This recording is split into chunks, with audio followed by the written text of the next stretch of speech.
Hello friend, welcome to mister D study room. আজকের এই ভিডিওতে পশ্চিমবঙ্গের গ্রাম পঞ্চায়েত রিক্রুটমেন্ট 2026-এর জন্য গুরুত্বপূর্ণ 30টি জিকে প্রশ্ন আলোচনা করব। তো ভিডিওটা সম্পূর্ণ দেখতে থাকো। প্রথম প্রশ্ন, ভারতের পঞ্চায়েত রাজ ব্যবস্থায় কয়টি স্তর বিশিষ্ট? উত্তর, 3টি স্তর বিশিষ্ট: গ্রাম পঞ্চায়েত, পঞ্চায়েত সমিতি ও জেলা পরিষদ। 2 নম্বর প্রশ্ন, পশ্চিমবঙ্গের পঞ্চায়েত আইন কত সালে পাস হয়? উত্তর, 1973 সালে। West Bengal panchayat act 1973, 1973। 3 নম্বর প্রশ্ন, সংবিধানের কত নম্বর সংশোধনীর মাধ্যমে পঞ্চায়েত রাজ ব্যবস্থা আইনি স্বীকৃতি পায়?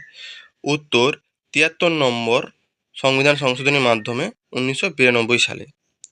4 নম্বর প্রশ্ন, ভারতীয় সংবিধানের কোন অংশে পঞ্চায়েত ব্যবস্থার উল্লেখ আছে? উত্তর, 9ম অংশে, ধারা 243 থেকে 243 ও পর্যন্ত। 5 নম্বর প্রশ্ন, পঞ্চায়েতের সদস্যদের কার্যকালের মেয়াদ কত বছর? উত্তর, 5 বছর। 6 নম্বর প্রশ্ন, গ্রাম পঞ্চায়েতের প্রধানের অনুপস্থিতিতে তার দায়িত্ব কে পালন করে? উত্তর, উপপ্রধান। 7 নম্বর প্রশ্ন, পঞ্চায়েত সমিতির কার্যনির্বাহী আধিকারিক এক্সিকিউটিভ অফিসার কে হন? BDO, block development officer. 8 নম্বর প্রশ্ন, জেলা পরিষদের প্রশাসনিক প্রধান বা কার্যনির্বাহী আধিকারিক কে হন? DM, district magistrate. 9 নম্বর প্রশ্ন, পঞ্চায়েত নির্বাচনে লড়ার জন্য প্রার্থীর ন্যূনতম বয়স কত হতে হবে? উত্তর, 21 বছর বয়স।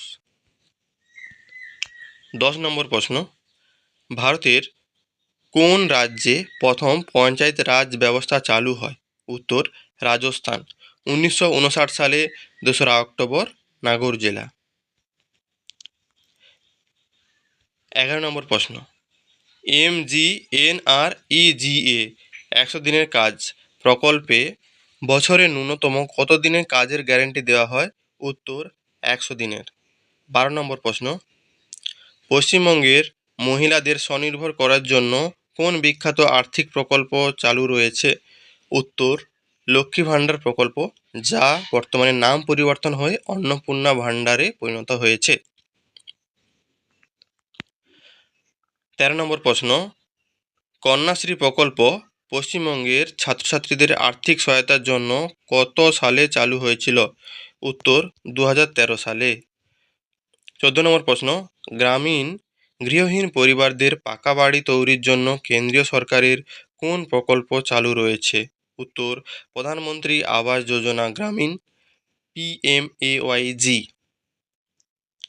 15 নম্বর প্রশ্ন, পশ্চিমবঙ্গের বিনামূল্যে চিকিৎসা সহায়তার জন্য চালু থাকা কার্ডটির নাম কি? উত্তর, স্বাস্থ্যসাথী কার্ড, যা বর্তমানে নাম আছে আয়ুষ্মান ভারত। 16 নম্বর প্রশ্ন, পশ্চিমবঙ্গের বর্তমান মোট জেলার সংখ্যা কত? 23টি জেলা। উত্তর, 23টি। 17 নম্বর প্রশ্ন, পশ্চিমবঙ্গের কোন জেলার উপর দিয়ে কর্কটক্রান্তি রেখা গেছে? টপিক অফ ক্যান্সার গেছে। উত্তর, নদিয়া, পূর্ব বর্ধমান, পশ্চিম বর্ধমান, পুরুলিয়া ও বাঁকুড়া। টোটাল 5টি। 18 নম্বর প্রশ্ন, আয়তনের দিক থেকে পশ্চিমবঙ্গের বৃহত্তম জেলা কোনটি? উত্তর, দক্ষিণ 24 পরগনা। তো যদি ভিডিওটা ভালো লাগে অবশ্যই তোমরা চ্যানেলটিকে সাবস্ক্রাইব করবে এবং লাইক কমেন্ট করবে। এরপরে আসছি 19 নম্বর প্রশ্ন, পশ্চিমবঙ্গের সর্বোচ্চ শৃঙ্গের নাম কি? উত্তর, সান্দাকাফু, উচ্চতা 3636 মিটার বা 3636 মিটার। মনে রাখার জন্য তোমরা এভাবে বলতে পারো।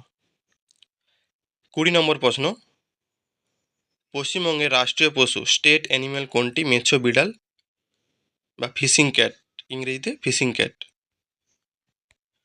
21 নম্বর প্রশ্ন, সুন্দরবনকে কত সালে ইউনেস্কো ওয়ার্ল্ড হেরিটেজ সাইটের ঘোষণা করা হয়েছে? উত্তর, 1987, 1987। 22 নম্বর প্রশ্ন, পশ্চিমবঙ্গের প্রধান নদী কোনটি? উত্তর, ভাগীরথী হুগলি, যেটা গঙ্গা নামে ডাকা হয়। 23 নম্বর প্রশ্ন, বাংলার প্রথম স্বাধীন নবাব কে ছিলেন? উত্তর, মুর্শিদ কুলি খাঁ। 24 নম্বর প্রশ্ন, বাংলার মুকুটহীন রাজা কাকে বলা হতো? উত্তর সুরেন্দ্রনাথ বন্দ্যোপাধ্যায়। 25 নম্বর প্রশ্ন, কত সালে কলকাতা থেকে ভারতের রাজধানী দিল্লিতে স্থানান্তরিত করা হয়? উত্তর 1911 সালে। 26 নম্বর প্রশ্ন, আনন্দমঠ উপন্যাসের রচয়িতা কে? যেখান থেকে ভারতের জাতীয় স্তোত্র বন্দে মাতরম নেওয়া হয়েছে? বঙ্কিমচন্দ্র চট্টোপাধ্যায়। উত্তর বঙ্কিমচন্দ্র চট্টোপাধ্যায়। 27 নম্বর প্রশ্ন, পশ্চিমবঙ্গের কোন জেলাকে বাংলার অক্সফোর্ড বলা হয়? উত্তর নবদ্বীপ, নদিয়া জেলার। 28 নম্বর প্রশ্ন, লোকনৃত্য ছৌ পশ্চিমবঙ্গে কোন জেলার প্রধান আকর্ষণ? উত্তর পুরুলিয়া জেলা।